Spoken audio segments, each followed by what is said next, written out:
Hi, I'm Gig, and I was going to script a witty intro segment into the beginning of this video, but this is gonna take a while, so let's just get straight to the point. Being around the subject of Pokemon for the last year or so has been draining. Though to be fair, the Pokemon community has always been fairly ambiguous when it comes to their support of the newer games and the way that the franchise is heading.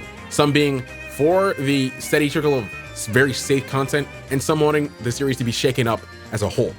I have always been slap dab in the middle, content with what has become traditional, but also wanting the series to be shaken up at least a little bit with every new iteration. But for as long as I can remember, I've seen terrible opinions come out of both sides of the fanbase. There have always been people who will defend the series no matter what, blindly, and there have always been people who will attack the series no matter what, blindly. But wow, the way that Game Freak handled the release of Sword and Shield would have made you thought that everything in this game is controversial and different and weird, when in reality, it's just another Pokemon game. Not even a bad one at that. Is it the greatest game to come out of the series so far? No, I don't think it is, but I am looking forward to seeing all the game has to offer over the coming months, even though I do have problems with it. So with that, let's dive a little deeper into my view on the game. First, I'd like to address some of the more widespread controversies that surround the game. I agree that it would have been nice to see the appearance of the games get some sort of glow up, but I also think that people have just flat out ignored what the game is bringing to the table, which is a shame because the general atmosphere the game gives off is very enjoyable. The Galar region is not harsh on the eyes. Each area has its own unique feel, and the majority of them have managed to charm me. The overall art style may be a bit simpler when it comes to modeling, but it makes up for it in the way that it handles what detail is there in terms of colors and theming. And it's thoroughly succeeded in the making me want to live in the world of Pokemon test. Furthering those points, people have targeted this game specifically, stating that the models are still from the 3DS era, because it's apparently egregious to reuse models nowadays, and that the animations in-game are lackluster and unappealing. So let me say this. I care about the health of my game developers. Unionized Gaming, by the way. And the fact that they reused models from the old games that are still more than sufficient at selling the idea of a Pokemon actually makes me happy, to an extent at least. Yes, the Pokemon company brings in large amounts of capital. Yes, more developers could have been hired for the sake of remodeling, re-rigging, and reanimating the close to 900 Pokemon that have appeared in the series so far in every situation that they could need to be in.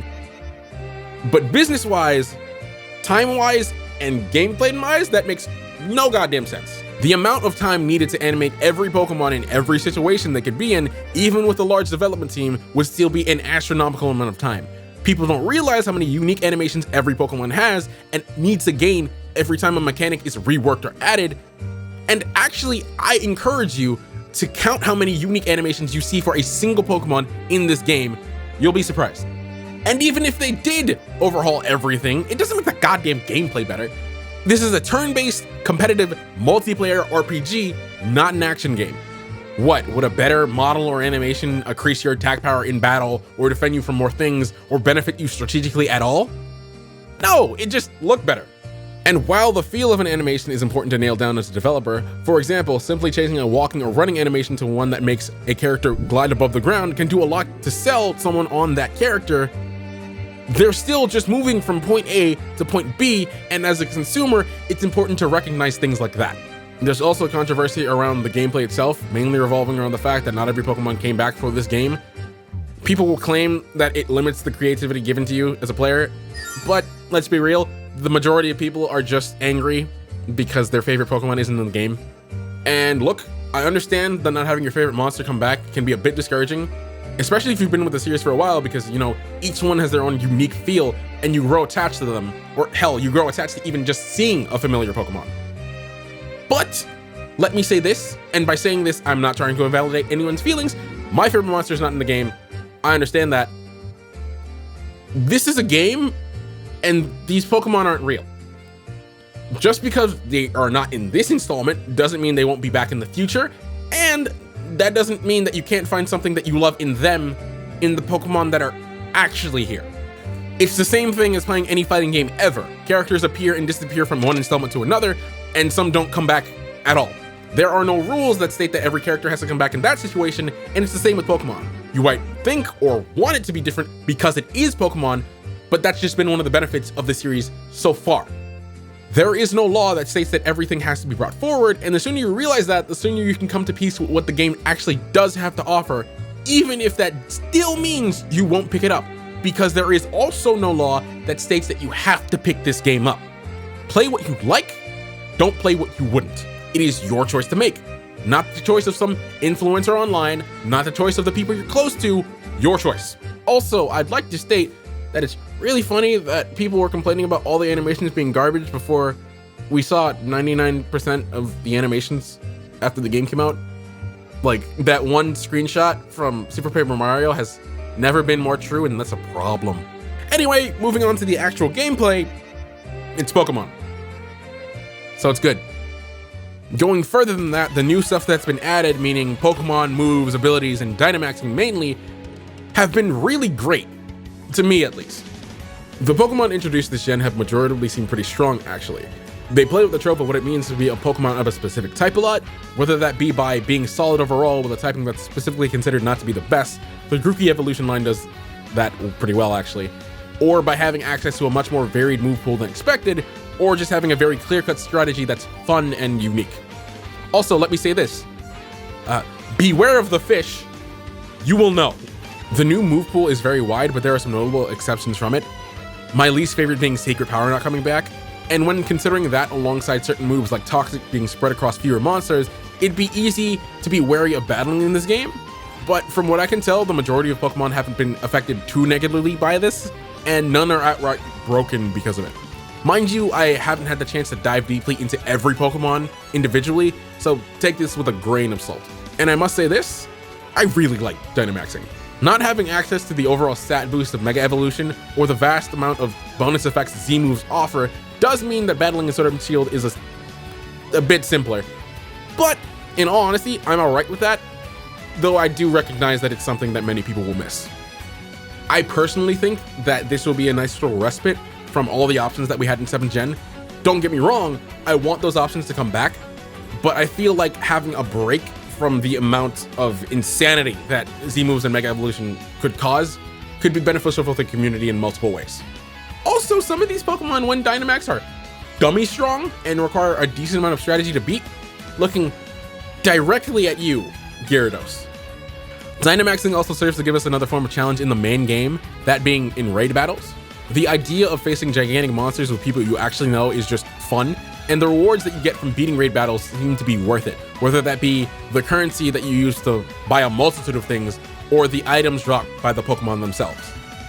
While I'm at it, I should also mention that the wild area is just a fantastic idea. Having access to that many Pokemon in a single large area that you can navigate easily is just amazing, and in the early game, exploring it really gives you something to look forward to. The fact that there's a daycare in it as well is genius, the fact that it's a multiplayer area is even smarter, and the only real downside that I can think of is that there's no way to change the weather or time of day in-game, which in theory isn't a bad thing, but considering that some Pokemon only spawn in certain conditions, not having a way to at least earn a way to catch them on your own time is a bit of a downer. Obviously, this is mitigated by training, but if you're one of the unlucky souls that doesn't have access to people to trade with, or you just can't afford Nintendo Switch Online because yes, you need that to trade and battle online, you're kind of at a massive disadvantage. I haven't gotten a chance to get into min-maxing and breeding yet, but I do know that it's easier and less important because of features in the endgame that allow you to have more accessible and easier control over your Pokemon's battle capabilities, as well as the wild area just being a massive space to move around and hatch eggs in, so there's that at least. I have to say that I've noticed that the story gameplay isn't that much of a challenge. Like, it's easier than a lot of parts in Sun and Moon, but it is challenging enough to at least keep you engaged if you play set instead of switch, as you should. The quality of life improvements in the game are plentiful and appreciated.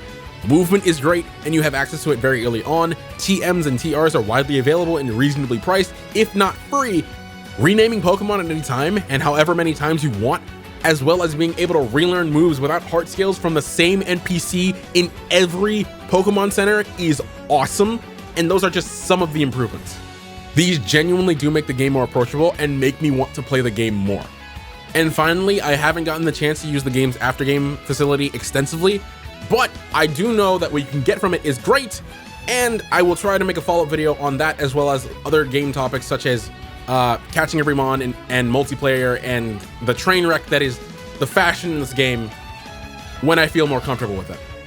I'm specifically not going to go in detail into the story in this video, and I ask that you refrain from posting spoilers in the comments, but I will say it's not that great. I like the characters in the story, and I think the story itself has a lot of potential, but I don't think it comes even close to that potential, and I also feel like it was very rushed. It's not an unenjoyable experience, but it's one that I feel that is not complete. And I will, again, be going into this in a separate video, as well as Game Freak's handling of the game as a whole. Overall, if you're looking for a solid mainline Pokemon game and you've been worried about the controversy surrounding it, I would say tune out the majority of what's being said. Just the majority though, because there are some very fair and accurate points that are being made online. They're just drowned out by the hate and people who don't want other people to enjoy what they don't like. And I would recommend that you still pick this game up. It's still a very enjoyable experience. It didn't revolutionize Pokemon as a whole, but that's completely fine.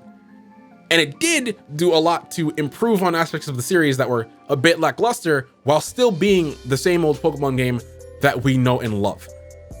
Also, while I have you here, I should mention that I'm in the process of making a series that covers each Pokemon in depth.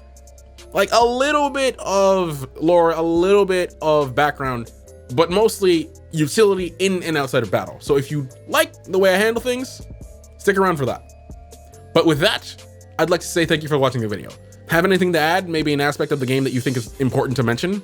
Why not comment that down below? Did you like this video? If so, why not like and share it? And if you really like the way I handle things, why not subscribe and follow me on my socials, especially on my Twitch? We have fun there. New videos on the way, streams regularly on Twitch. That's about it. I'm gone. See ya.